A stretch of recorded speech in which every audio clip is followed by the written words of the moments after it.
Hey everybody, welcome back to BHM University. I'm Jake with Broadway Home Medical, and today I'm going to be showing you how to disassemble a GoGo Elite Traveler from Pride Mobility.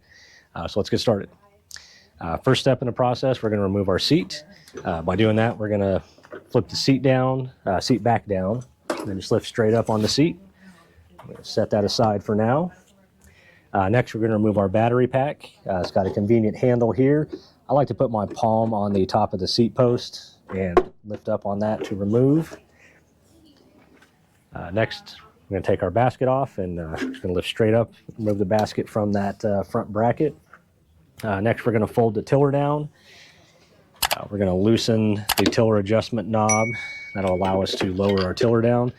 I like to get this to about a 90-degree angle here.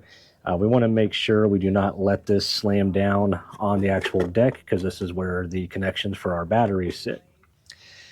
Next, we're going to lift up on our handle here to split the front section from the rear. You can also lock the tiller by pushing in on this knob here and turning it vertical. That'll keep the handlebars from spinning out of control when you're lifting this up, or if you're transporting it in the trunk of your vehicle. Now, reassembly is as easy as just following those steps in reverse. So Pride has put these little green indicator lines on the rear section. We happen to be missing the one on the right-hand side, but we're going to go ahead and line those up with the hooks here. And if we get this lined up correctly, this should just snap right into place. Next, we're going to loosen that tiller adjustment knob and raise our tiller back up and tighten this back down. We're going to set our batteries back in.